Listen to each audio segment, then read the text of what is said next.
Ladies and gentlemen, welcome to episode 5 of Whiteside Weather Center. As I just swiped away that graphic really quickly.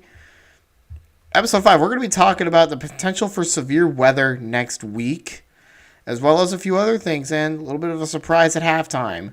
So, as you know, I am BHV, otherwise known as the head of Whiteside Weather Center. And let's meet our other two weather meteorologists today. We'll go top to bottom by order of voice chat. Hi, I'm Jake. I'm literally just coming back to my house. Just stay. Give me. What? All right. Oh, by the way, do you guys want to know why he's just not coming home? Because just like in episode 2, he goes to order a pizza. What is wrong with this man? Anyways, let's meet the other one. Hi, I'm Tyler444, and I am a weather enthusiast from the Chicago area. The Chicagoland metropolitan area. Yeah, big area. Yeah, Huge area. We don't have a metropolitan area out here. That's how tiny our town is. So, anyways, we are going. We're at the 3-minute mark already. Great. Our first topic, before we ramble on too much, next week's forecast of severe weather. Oh, boy. this really could be.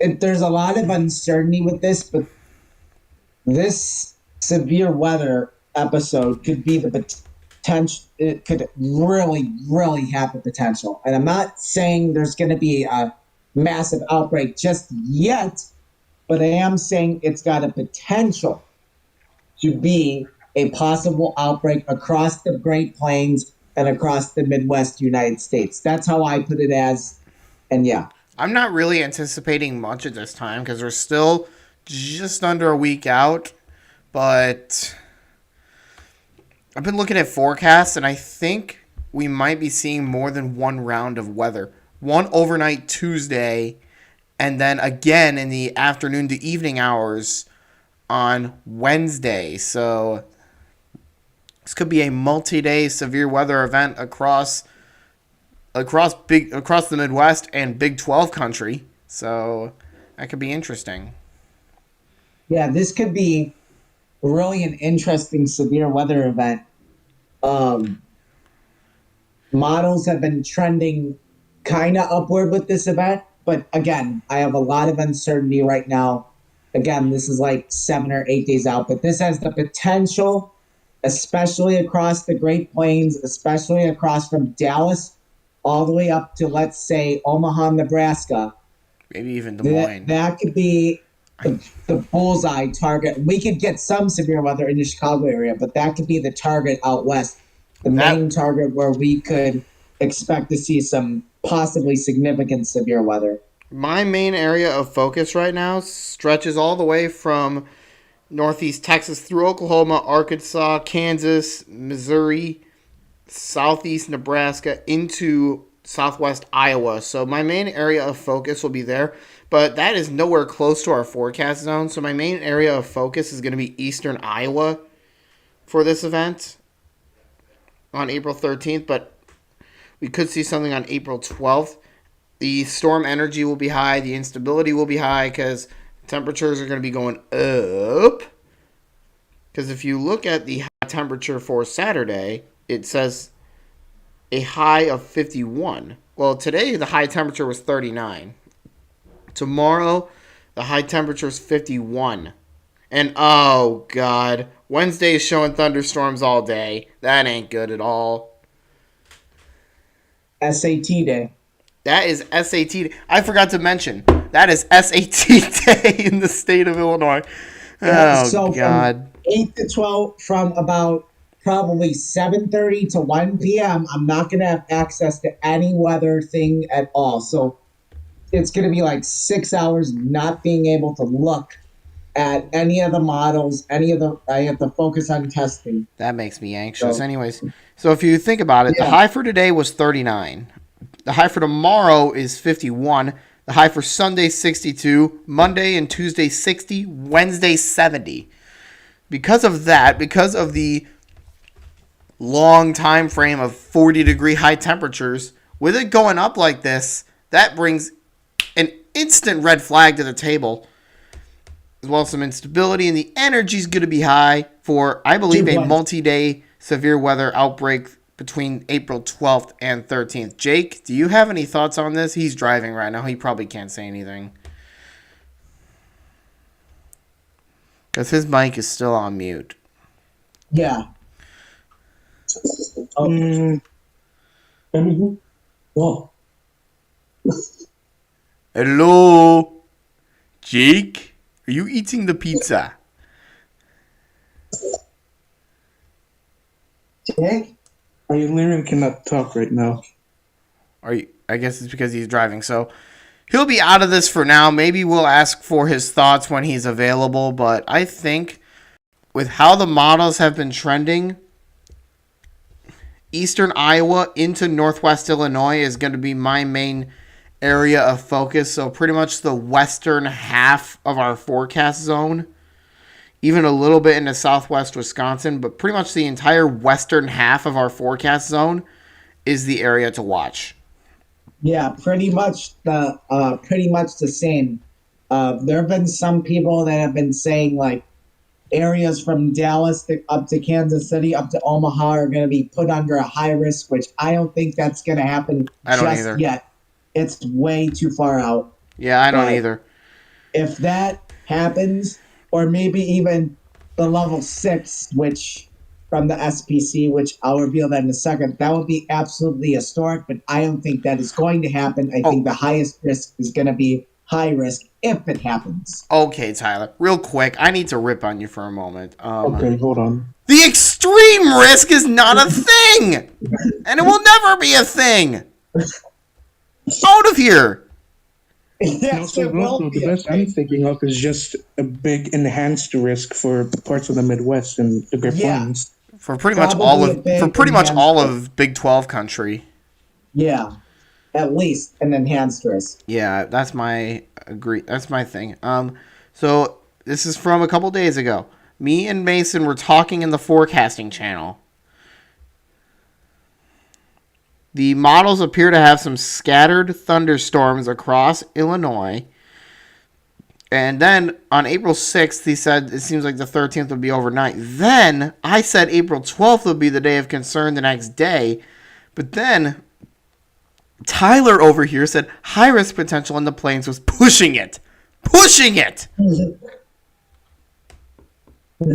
Yeah, I meant pushing it like meaning like, I guess like, just that's not.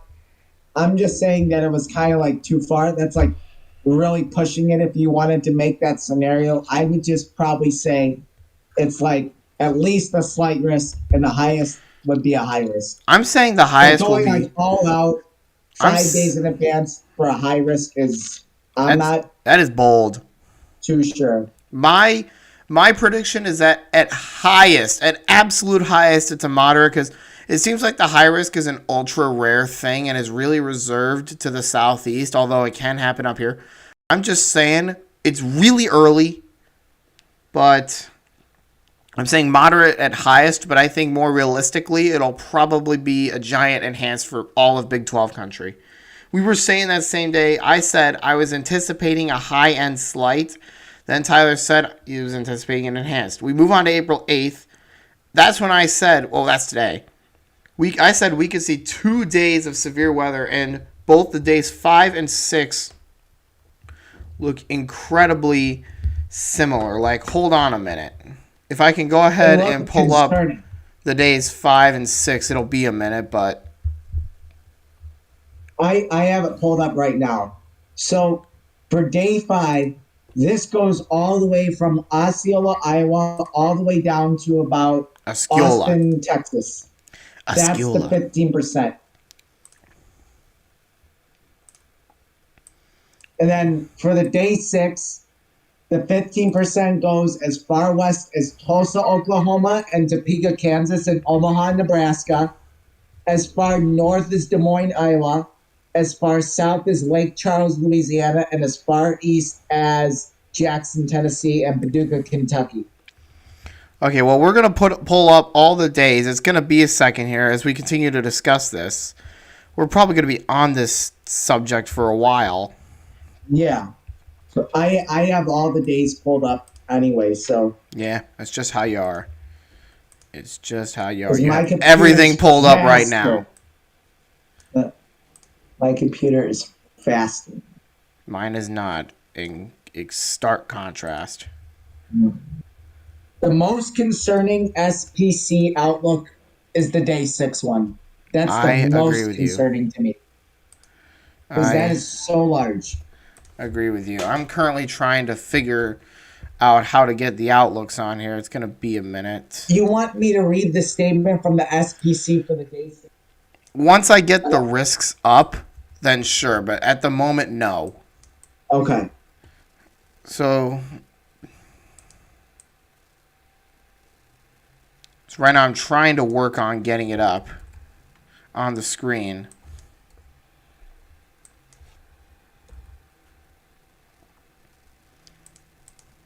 Guys, sorry about this. This is very impromptu, or it feels impromptu. But it's not, I promise you.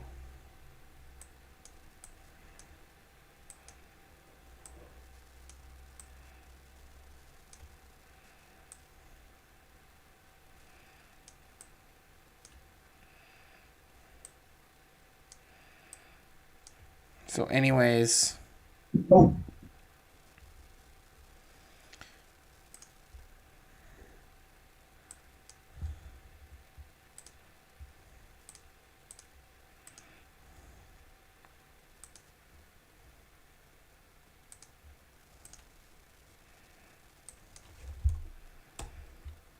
So we're going to have a look at the day 4 real quick. If I go ahead and show you this, this is what the day 4 looks like here on the screen.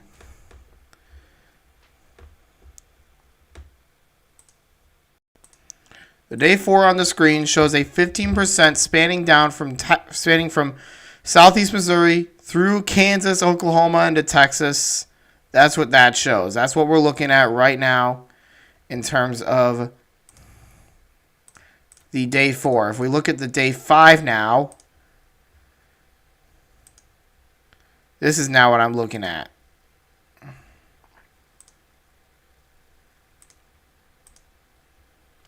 The day 5 is much, much larger in size, and it actually looks really similar to the day 6, which we'll get to here in a minute. So as you can see, the day 5 is a little bit larger, spanning from southern Iowa all the way down through Missouri, Kansas, Oklahoma, Arkansas, Louisiana, and of course Texas. Now, how about the day 6, which looks incredibly similar? So this is what the day 6 looks like. It is again larger, and it even makes its way into Illinois, covers all of Missouri and Arkansas, through southern Iowa and Nebraska. Again, we don't really need to go over it again. Tyler, read the bulletin for the day 6. All right, so I'll read the bulletin. Large differences exist in model guidance by the day 6 Wednesday, with the placement of upper trough low ejecting across the plains. The slower, more southern solution offered by the ECWMF and its assembled means suggests a substantial severe threat exists along and east of the dry line from Kansas to Oklahoma to Texas, extending eastward into parts of the lower mid-Mississippi Valley. Strong deep layer shear, combined with moderate to strong instability, would support supercells with all severe hazards, including tornadoes. The faster, more northern solution indicated by the GFS would shift the greatest severe threat a bit further east across the lower mid-Mississippi Valley through the day. The solution offered by the ECWMF has been favored with this outlook, and it has had run-to-run consistency and strong assemble support. Have therefore expanded the 15% severe area to include more of the Central Plains and lower mid-Mississippi Valley. If model agreement increases, then greater severe probabilities to 30% will likely be needed to be introduced.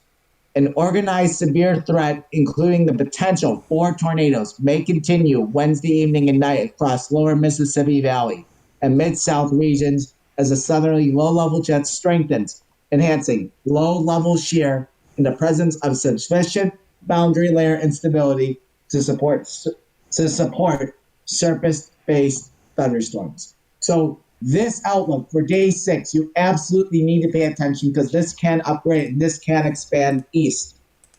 So make sure you guys are weather aware.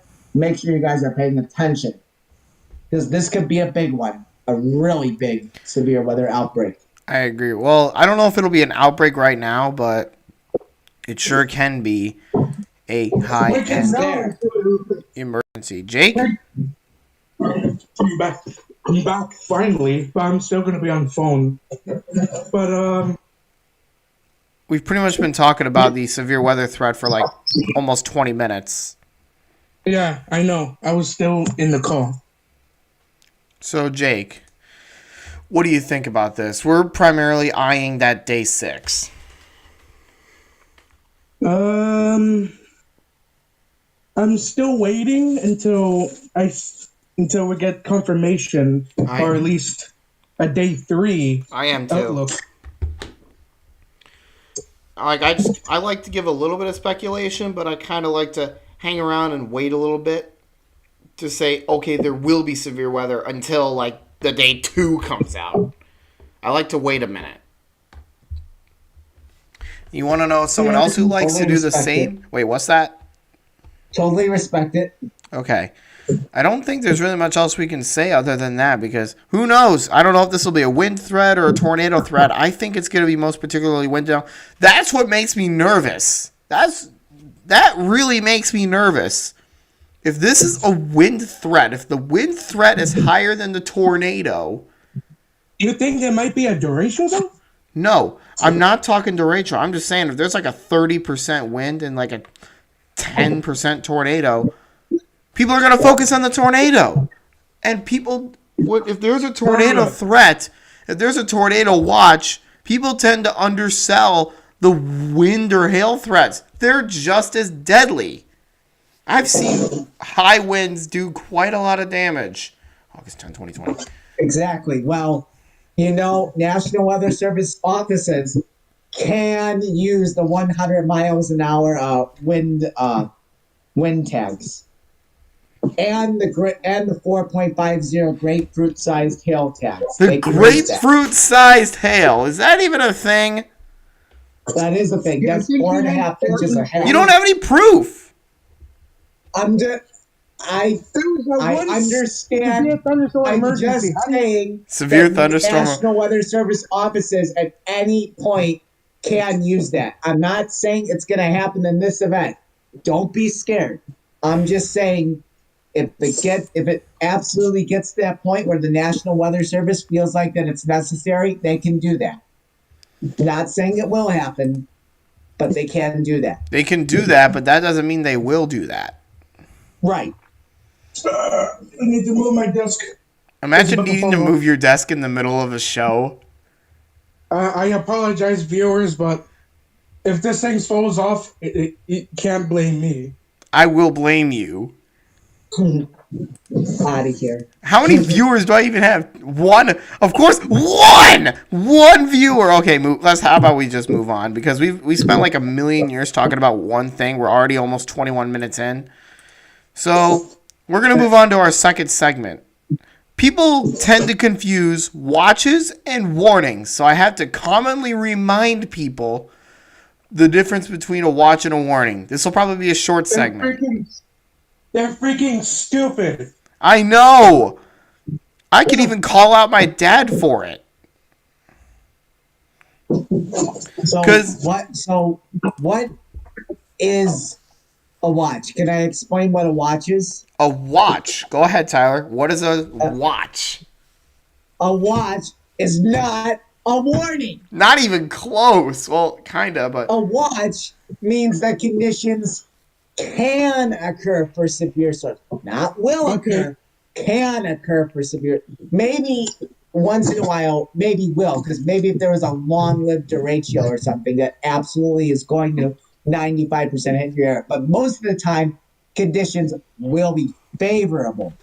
Most of the time, it's not saying that it can occur, it might occur. Not will Conditions are occur, might probable. occur. Jake?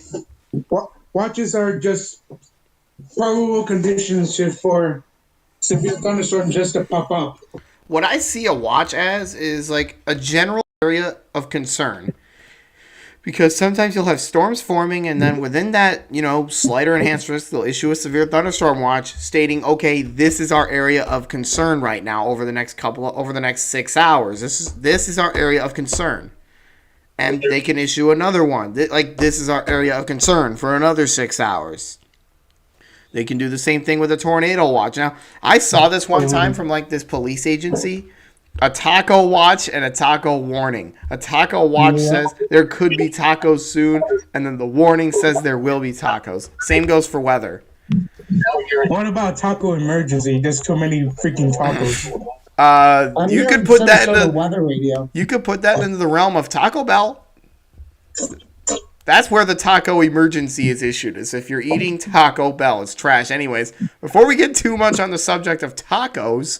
We're already getting sidetracked already. The warning means that there will most likely be, or no, there will be either 60-mile-an-hour wind gusts or higher, hail up to an inch in diameter or greater, or there is rotation in a storm that could spawn a tornado, or there is a tornado already on the ground.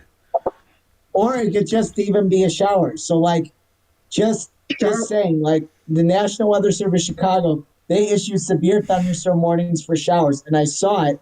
It looked like it was clear as day. They issued a warning for showers that was for 70 miles an hour winds.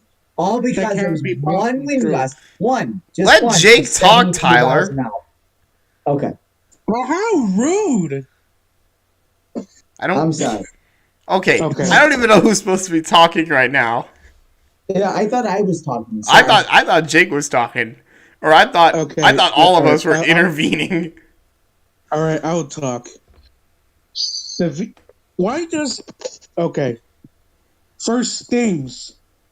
Why would they issue a SVR for a shower? If there's wind. The first time I've seen it was Des Moines. I think Des Moines actually issued one. Unless it was just some... DVN was a violator. It was just some random weather agent, some weather office in Iowa just issuing a SVR for like a showers. It was either DMX or DVN then. I think it might be DMX. Or FSD or OAX. FSD is who? Sioux Falls. That's what I thought. Or it could be ARX, lacrosse. Are you sure about that? ARX doesn't even issue SVRs for real severe thunderstorms. Nah, I'm just kidding. It's for Iowa. Okay, as I was saying. Coverage areas for Iowa. Jake, you were saying? Oh yeah, Zach. You forgot to mention on the warning part that flash flood warnings also exist. Yeah, I forgot. My fault, guys. That's a warning I tend to forget about because they're never issued now. The rain somehow is not heavy enough, even with a saturated ground, to spawn a flash flood warning. Like, hold on. The last flash flood warning I got was, I think, August 31st, 2021.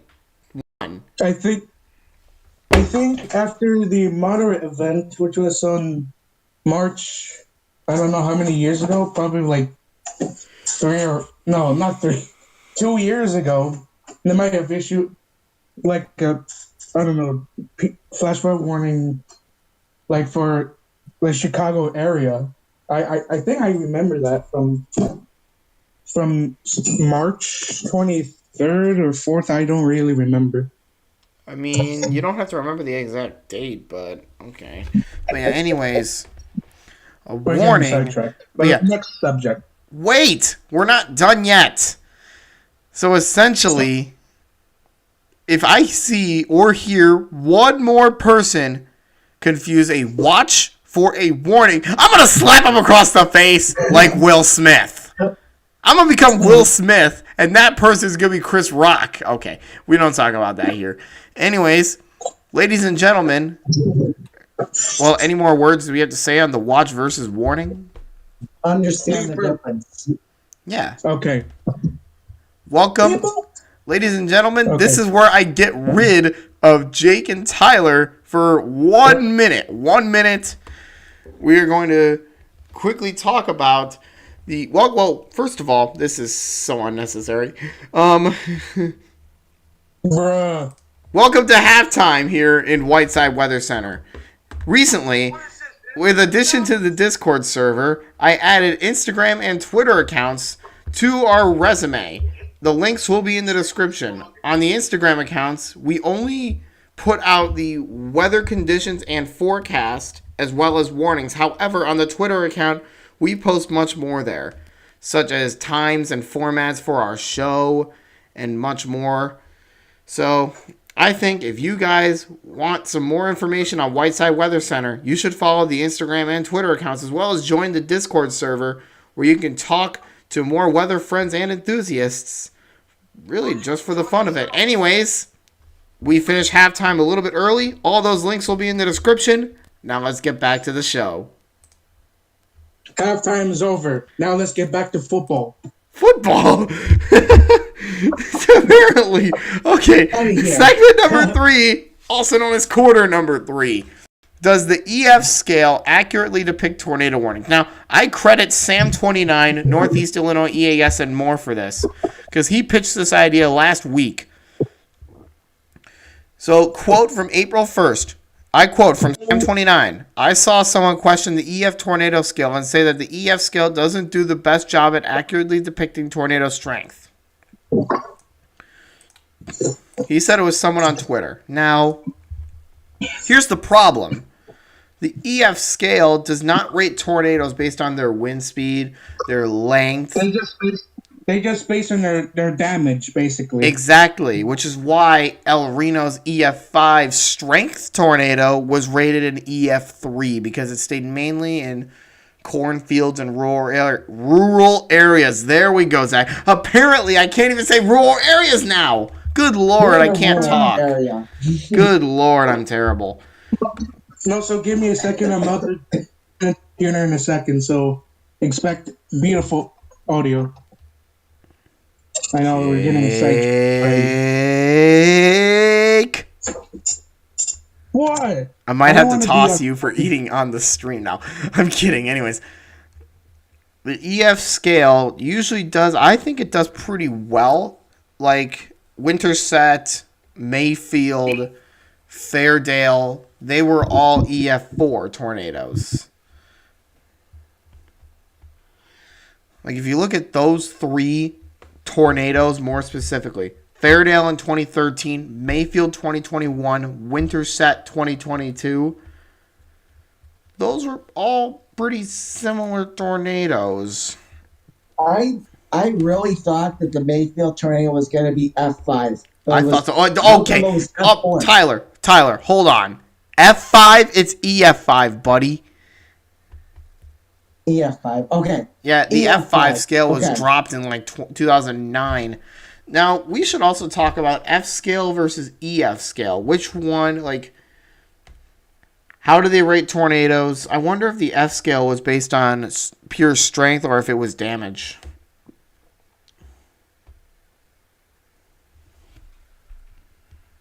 Maybe EF scale was F scale was damage and EF scale was still damage. Yeah. I was gonna say F scale was probably damaged. EF scale was probably also damaged. Oh my gosh, I keep messing this up. Okay, the F scale is wind speed. The EF scale is damage. There we go. Now both of them have their tornado strength rated by wind speed. F0 is wind speeds of 45 to 78 miles an hour. F1, 79 to 117. F2, 118 to 161. F3, 162 to 209. F4 210 to 261, and F5 262 and higher. This is listed as 262 to 317. So that's the old F scale, which I believe was dropped in 2009. The Fujita scale. Hold on. Why are there freeze warnings already in southern Illinois? I don't know. You tell me. Probably because there's a freeze and they have to warn people about it. Jake, come on, man. Below average. This is already spring. Bro, I know. Okay, we've had freeze warnings in May before. Calm down, man. Okay. I mean, we literally had snow in April again. So that's the F scale. The EF scale is a little bit different. The ranges of wind speeds are less. EF0 is 65 to 85. EF1 is 86 to 109. Okay, that's wrong. Hold up. I do not like this. Hold the phone. That's not right. Something's wrong here. What is wrong? No. EF1 is 86 to 110, not 86 to 109. Are you freaking kidding me? That is extremely wrong. That is 86 to 110, no? Next. Because this graphic I pulled up had it as 86 to 109. Okay. Let's try this again. EF0, 65 to 85. EF1, 86 to 110. EF2, 111 to 135. EF3, 136 to 165. EF4, 166 to 200. And then EF5 is 201 and higher.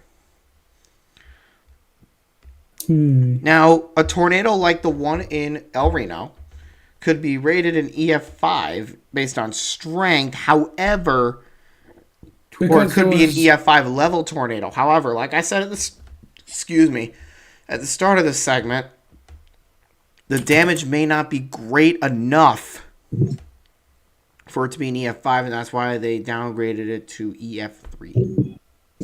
Because there was a lot of cornfields and those not really populated. Well, some are populated. Yeah, that's. I mean, it did destroy some things. Like if you go back and watch some things on YouTube, I saw it pretty much decimated an entire friggin' school. That's what I remember. Destroyed a lot of homes, but and also rip Twist X team. Yeah, that was a very dangerous tornado, and I believe it's still the widest tornado ever recorded. It was and still is, I think. Right? What? No. Illinois has had... I mean, hold up. Before I get to that, what's funny is that Moore, Oklahoma had an EF5 tornado rip through their area 11 days prior. And then, May 31st, El Reno had an EF5 potential tornado, but then again, EF3, the EF scale and all that. So that might be why the people complain. And maybe if you look at Mayfield, the length of that tornado, people saying, well, it completely destroyed Mayfield. It should be an EF5. What do you guys think? No. No? Well, why do you think so? Or not? I think the easily I could describe the Mayfield event as being maybe like a hot mid-end EF4. High-end EF4. I said it was a high-end EF4. That's what I predicted.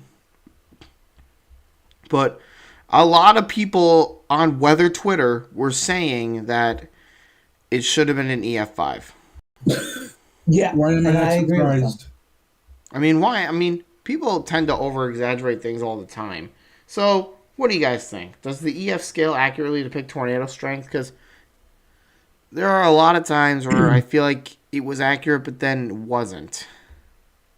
No.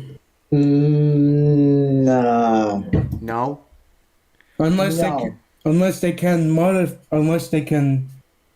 well, they need to modify the scale rating to be, accurate and all. Guys, okay, you guys ready to go nuts?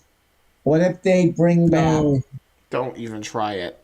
Don't even. EF6? Oh, for God's sake. For crying out loud, Tyler. I think you did. I'm kidding. Yeah, I I know. hope there's never one like Have that. some more weather radio. The only time you will see an EF6 is in a scenario. The EF6 scenario. You know? Or mine that I will start progress on. I'm gonna make one. I We mean, really also, need to stop. We really need to stop going off track here. but yeah, a couple other tornadoes, EF3 in Taylorville a few years ago. I feel like that one was pretty good. Fairdale EF4, I think that one was pretty good. Good rating there. Wasn't there one in Grant County last year?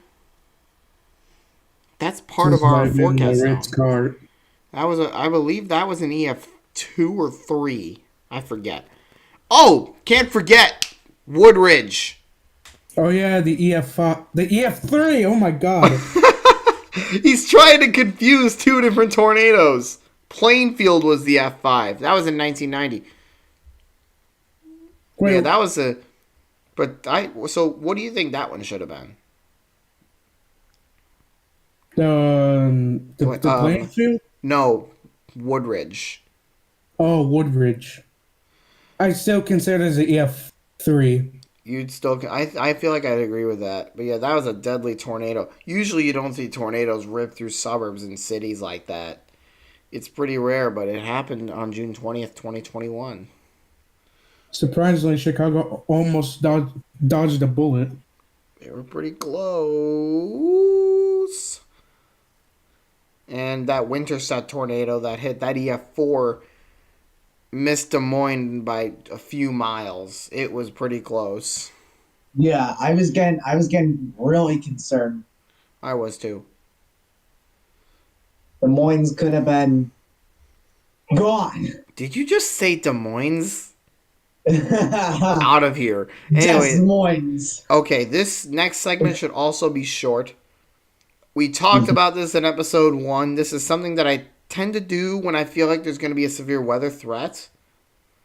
Severe weather preparedness. This is something I like to talk about in the show. This should be short. It should not take long because we've gone over this before. So essentially, Doing my weather podcast or my weather thing. okay. Severe weather preparedness. If we look, Okay. if we think about March 5th, you definitely needed to be underground for that if you were in Iowa because there were tornado warning being issued.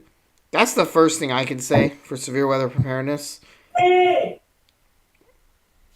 just heard Jake. I terribly apologize for my dad.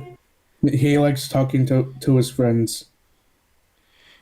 Next, as I was saying, the first thing I can say is if there's a tornado warning, you go underground, no exceptions.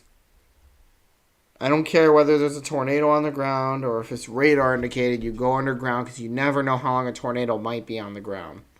Just go to your basement. If you don't have a basement, just go into your closet. Now, In the middlest part of the a home. good place to go is the interior bathroom. The problem is, if our house didn't have a basement, we would be in some trouble. We do have interior closets, and the bathroom downstairs is a half bath. So that would be a problem if we didn't have a basement, because then you could just get in the tub. Anyways, another thing I could say is even before the weather threat, have a kit ready. Have a safety kit ready. Extra food and water, flashlight, helmet, radio. Pretty much all those things you would need. And one place that you should absolutely not go, the garage. There are idiots that go to the garage. Yeah, don't go to that garage. Like, come on. The garage worst door is the possible first choice. thing that is blown off when there's a tornado. Even when there's a severe thunderstorm, if it's a derecho, you go underground because those things are pretty much a giant tornado. Yeah, if there's a derecho, go underground. I've seen people say a derecho is a mini tornado, and I'm like, no, it's a giant tornado. A tornado is over a smaller area. And the You derecho know, there covers a also could giant be area. spin-up tornadoes along the derecho, like actual spin-up tornadoes Yep. that could destroy things, and then the wind comes That's a because they're huge, always on the leading edge. huge issue. You Oh yeah, also, I have also one if more you're, thing. what's that? If you live in a mobile home, just go to your friend's place that has a basement or If your mobile home's in the middle of nowhere, you're in trouble. And guess what? Don't evacuate. I mean, that what? might be your only option to drive What do out you of there. mean? What do you Well, mean evacuate? But don't do a however, mass evacuation like Oklahoma City did. That looked like a nightmare. now there is a big problem with evacuating. Like Tyler said, it would be a nightmare getting out of there. So, really staying put might be your only option. If there's a ditch nearby, if you're in a mobile home or if you're on the road, get to it. Abandon your vehicle, get in a ditch, and hope for the best, essentially. Unless You you're can't get in a ditch, abandon your oh my vehicle, and just god. What's that, Jake? Unless you have somehow a very luxurious sports car, just step on the pedals. Tyler, what were you saying before you interrupted Jake? sorry. Well, first off, put the pedal to the metal. No, no, It's no, no, no, not the no. greatest idea, in my opinion. Wrong. If there's no ditch, absolutely nothing to protect you in the tornadoes occur, just lie on the ground, cover your head, and just pray to God out loud and hope for the best. You know, one thing I've noticed, they tell you to not go in under an overpass, and there's a reason for that. The debris flies quicker through there, I believe, than in open air, because there's less of a surface area for them to go through. Also, a tornado can easily take out an overpass. Can easily take it out. Yeah, once that overpass, you're dead. Like all that concrete is coming down on you. Yeah, like, you're just done. Now, I said have a radio on hand, or 6, or 12, like Mason has. You should always have one in your location and one that you keep in your car, maybe, if you want to drive away. Exactly. Unless, oh wait, does handheld? No wait, does ham radios count? Because you could just Kinda, sorta, no. Because they don't have same activation. Yeah. They don't even have 1050. They just. I would radio. not suggest carrying a ham radio. Unless actually you can have some sort of handheld that you can call for help, if possible. Have your phone on you. I mean, you got to make sure your phone's fully charged going into a weather event. I'm a common violator of that rule. Yeah, but what if your phone dies? That's a problem. Bad luck. Especially if your power goes out. Yeah. If your power goes out and nothing's charged, you're going to have a nightmare. Might as well just lay in bed and sleep and forget about it. And Good just night. for a big crashing sound over your roof. That's not fun at all. I mean, okay, Jake, that is just not fair. Is there really anything else that we need to say? Is there anything else I missed? Oh yeah. No, so if any point you find a flash, the road that says flash flooding, just turn around. Just don't be an idiot. Don't forget the motto. Turn Drive around. Turn around, don't drown. Turn around, don't drown. I wonder who came up with that one. I'll give you a hint. The person who came up with it is not in this chat. Is a National Weather Service employee. I have no... Wait, what? National Weather Service employee, probably. I'll look it up and see after the show is over. Which actually isn't much longer because that was our last subject. I initially had a bonus segment of talking about SAT prep, but I decided to take that out. That's not weather related. Yeah, exactly. I mean, Yeah, it's a this is all bonus things segment. weather. The bonus segment with April Fools was not weather related either, but that was for an occasion. So I decided to take that one out. So yeah, everyone, keep your guard up for the severe weather potential for next week. We don't know if there will or won't be severe weather, but I do think there will at least be some severe weather. I just don't know about an outbreak right now. Any closing thoughts? No. Goodbye. All right. Bye. Stay safe. All right. Until we meet again, this is goodbye. Bye.